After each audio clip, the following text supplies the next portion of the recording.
ಎಲ್ಲರಿಗೂ ನಮಸ್ಕಾರ. ನಮ್ಮ DVS ಯೂಟ್ಯೂಬ್ ಚಾನಲ್ಗೆ ಸ್ವಾಗತ. ಇವತ್ತು 2ನೇ ತಾರೀಕು ತುಳಸಿ ಪೂಜೆ, ಹಾಗಾಗಿ ನಮ್ಮ ಮನೆಯಲ್ಲಿ ಕೂಡ ತುಳಸಿ ಪೂಜೆ ಮಾಡ್ತಿದ್ದೇವೆ. ತುಳಸಿ ಪೂಜೆಗೆ ಅಂತ ಸೈಶನವರು ಬಂದಿದ್ದಾರೆ. ಮನ್ನಿಟ್ನವರು ಬರಲಿಲ್ಲ, ಯಾಕಂದರೆ ಅವನಿಗೆ ಸ್ಕೂಲಿಗೆ ಹೋಗಲಿಕ್ಕೆ ಕಷ್ಟ ಆಗ್ತದೆ ಅಂತೇಳಿ ಅವರು ಬರಲಿಲ್ಲ. ಹಾಗಾಗಿ ಈಗ ನಾವೇ ಮಾಡ್ತಿದ್ದೇವೆ. ನೋಡಿ ಸೈಶ ನೋಡಿ ಪೂಜೆಗೆಲ್ಲ ರೆಡಿಯಾಗಿ ನಿಂತಿದ್ದಾಳೆ. ನಾವು ಸ್ವಲ್ಪ ಬ್ಯುಸಿ ಇದ್ದ ಕಾರಣ ನಾವು ಕಂಟಿನ್ಯೂಸ್ ವೀಡಿಯೋ ಹಾಕ್ತಿಲ್ಲ, ಸ್ವಲ್ಪ ಗ್ಯಾಪ್ ತಗೊಂಡಿದ್ದೇವೆ. ಇನ್ನು ನಾವು ಕಂಟಿನ್ಯೂ ಆಗಿ ಹಾಕ್ತೇವೆ. ಸಬ್ಸ್ಕ್ರೈಬ್ ಮಾಡಿ ಎಲ್ಲರೂ. ಮತ್ತು ನಿಮ್ಮೂರಲ್ಲಿ ಯಾವ ರೀತಿ ತುಳಸಿ ಹಬ್ಬ ಆಚರಿಸ್ತಿದ್ದೀರಾ ಅಂತೇಳಿ ನಮಗೆ ಕಮೆಂಟ್ ಬಾಕ್ಸಲ್ಲಿ ತಿಳಿಸಿ. ನಾವು ದೀಪಾವಳಿ ಅಷ್ಟು ಗ್ರ್ಯಾಂಡಾಗಿ ಮಾಡಲಿಲ್ಲ, ಯಾಕಂತ ಹೇಳಿದರೆ ಇಲ್ಲಿ ದಕ್ಷಿಣ ಕನ್ನಡದಲ್ಲಿ ಭಾರಿ ಮಳೆ ಇತ್ತು. ದೀಪಾವಳಿಯ 3 ದಿನ ಕೂಡ ಮಳೆಯೇ, ದೀಪ ಕೂಡ ಇಡಲಿಕ್ಕೆ ಆಗಲಿಲ್ಲ, ಅಷ್ಟು ಮಳೆ ಇತ್ತು. ಹಾಗಾಗಿ ನಾವು ತುಳಸಿ ಹಬ್ಬವನ್ನು ಸ್ವಲ್ಪ ಗ್ರ್ಯಾಂಡ್ ಮಾಡಿದ್ದು. ಮಳೆಯೆಲ್ಲ ಇರಲಿಲ್ಲ, ಒಂದು 2-3 ದಿನದಿಂದ ಮಳೆ ಇಲ್ಲ. ಹಾಗಾಗಿ ಇದನ್ನೊಂದು ಗ್ರ್ಯಾಂಡ್ ಮಾಡುವ ಹಾಗೆ ಆಯಿತು. ಪಟಾಕಿ ಎಲ್ಲ ನಮಗೆ ದೀಪಾವಳಿದ್ದೇ ಉಳಿದಿತ್ತು, ಅದನ್ನೆಲ್ಲ ನಾವು ತುಳಸಿ ಹಬ್ಬದಂದೇ ಇಲ್ಲಿ ಬಿಟ್ಟದ್ದು. ಈಗ ತುಳಸಿ ಹಬ್ಬದ ಮಹತ್ವ ನೋಡೋದಾದರೆ, ಪ್ರತಿ ವರ್ಷ ದೀಪಾವಳಿಯ ಜೊತೆಗೂಡಿ ಬರುವ ಆಚರಿಸಲಾಗುವ ಹಬ್ಬ. ಇದನ್ನು ಆಚರಿಸುವ ಉದ್ದೇಶ ವಿಷ್ಣು ಹಾಗೂ ತುಳಸಿಯ ಮದುವೆಯ ಆಚರಣೆಯಂತೆ ಚಂದ್ರಮಾನ ಕಾರ್ತಿಕ ಮಾಸ ಶುಕ್ಲ ಪಕ್ಷದ 12ನೇ ದಿನ ಅಂದರೆ ದ್ವಾದಶಿಯಂದು ಈ ಹಬ್ಬವನ್ನು ಉದ್ಗಾನ ದ್ವಾದಶಿ ಎಂದು ಆಚರಿಸಲಾಗುತ್ತದೆ. ತುಳಸಿ ಗಿಡದೊಂದಿಗೆ ಬೆಟ್ಟದ ನೆಲ್ಲಿಕಾಯಿ ಗಿಡವನ್ನು ನೆಟ್ಟು ಪೂಜಿಸುವ ರೂಢಿ ಇದೆ. ದೀಪಗಳಿಂದ ಬೃಂದಾವನವನ್ನು ಅಲಂಕರಿಸಲಾಗುತ್ತದೆ. ಈ ದಿನದಂದು ತುಳಸಿ ಕಟ್ಟೆಯನ್ನು ರಂಗೋಲೆ, ಹೂವು, ಮಾವಿನ ಎಲೆಯಿಂದ ಅಲಂಕರಿಸಿ ಕೃಷ್ಣನ ಮೂರ್ತಿ ಇರಿಸಿ ಪೂಜಿಸಲಾಗುತ್ತದೆ. ದೀಪಾವಳಿಯಂತೆ ಈ ದಿನವೂ ಪಟಾಕಿಯ ಮಹಾಪುರವೇ ಜರುಗುತ್ತದೆ. ನಮಗೆ ಗೊತ್ತಿದ್ದಷ್ಟು ಮಾಹಿತಿ ಕೊಟ್ಟಿದ್ದೇವೆ.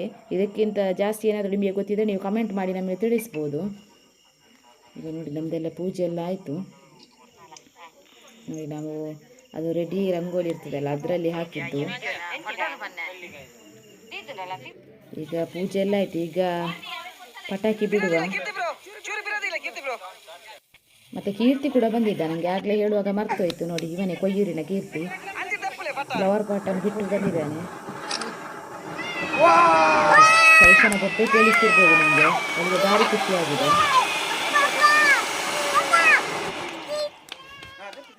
ಮತ್ತು ನಮ್ಮ ತುಳಸಿದ್ದೆಲ್ಲ ಡೆಕೋರೇಷನ್ ಎಲ್ಲ ಫುಲ್ಲು ಮಾಡಿದ್ದು ನನ್ನ ಆಂಟಿ ಮತ್ತು ಆಂಟಿಯ ಮಗಳು ರಂಜಿತ ಮತ್ತು ಅವಳ ಅಮ್ಮ ಮಾಡಿದ್ದು. ಬೆಳಿಗ್ಗೆಯಿಂದ ಸಂಜೆ ತನಕ ಕೆಲಸ ಮಾಡಿದ್ದಾರೆ. ನೋಡಿ ಅವರ ಎಫರ್ಟ್ ಎಲ್ಲ ಕಾಣಿಸ್ತಿದೆ, ಎಷ್ಟು ಚೆಂದ ಮಾಡಿದ್ದಾರೆ ಅಂತ. ನಮ್ಮದು ಲೇಟ್ ಆಗಿತ್ತು, ನಾವು ಸೆಲೆಬ್ರೇಟ್ ಮಾಡುವಾಗ, ಅಂದರೆ ಅಡಿಗೆ ಎಲ್ಲ ಆಗಬೇಕಲ್ವಾ, ಹಾಗಾಗಿ ಲೇಟ್ ಆಗಿತ್ತು. ನೋಡಿ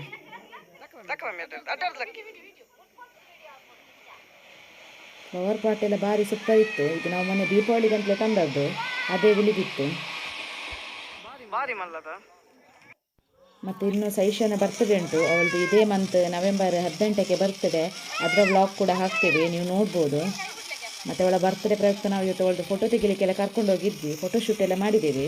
ಅದನ್ನು ನಾವು ನಿಮಗೆ ನೆಕ್ಸ್ಟ್ ತೋರಿಸ್ತೇವೆ.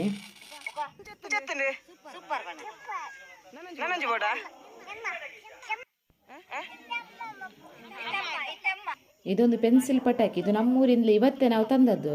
ಒಂದು 3 ತಂದಿದ್ವಿ, 3 ಕೂಡ ಅದು ಉರಿಲೇ ಇಲ್ಲ.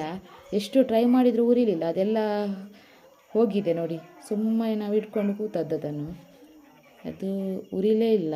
ಅದಕ್ಕೆ ಸುಮ್ಮನೆ ಹಣ ಕೊಟ್ಟದ್ದು. ನೋಡಿ ಕಾದು ಕಾದು ಸಾಕು ನಮಗೆ. ಮತ್ತು ಬಾಕಿದೆಲ್ಲ ಒಳ್ಳೆದಿತ್ತು, ಅದೊಂದು ಉರಿಲಿಲ್ಲ ಅಷ್ಟೇ.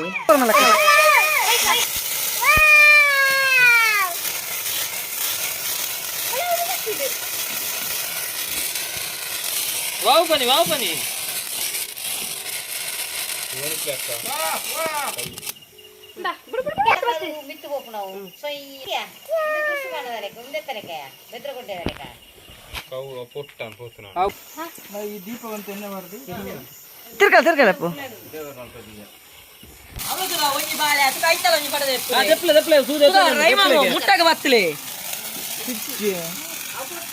పొట్టు మన్ను సరిండు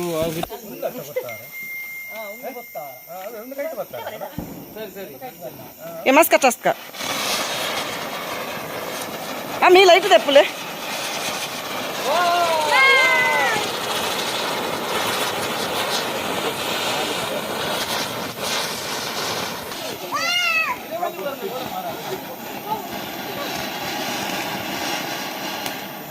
పటాకిలో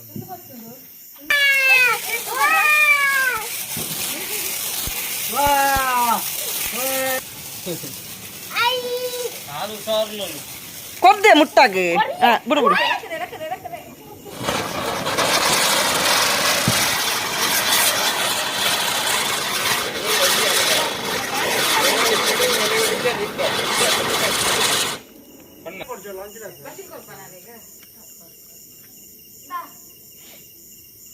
ಮುರಾನಿಗೆ ಐಟು ಬಿಡೋದು ನೈನ ಮುಖಂಗೆ ಬಾರಿ ಗೋಡಿಗೆ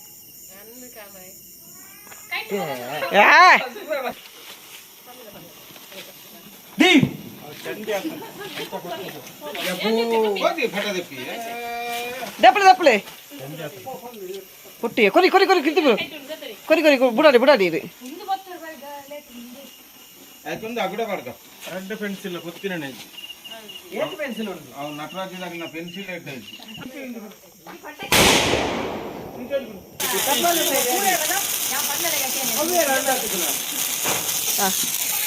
ಚಪ್ಪಲಂತಿರೋಗ್ಲೆ ಅವನೇ ರಾಟೆ ಹೋಯ್ತು ಹೋಯ್ನ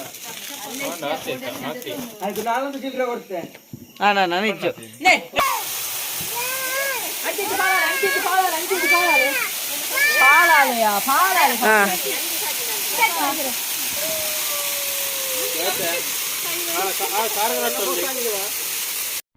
ಈ ವಿಡಿಯೋ ನೋಡಿದ ಎಲ್ಲರಿಗೂ ಧನ್ಯವಾದಗಳು. ಇದನ್ನು ಮುಂದಿನ ವಿಡಿಯೋದಲ್ಲಿ ಸಿಗ್ತೇವೆ. ನಿಮಗೆ ವಿಡಿಯೋ ಇಷ್ಟ ಆದರೆ ಲೈಕ್ ಮಾಡಿ, ಶೇರ್ ಮಾಡಿ, ಆದಷ್ಟು ಸಬ್ಸ್ಕ್ರೈಬ್ ಮಾಡಿ ವಿಡಿಯೋ ಮಾಡಿ.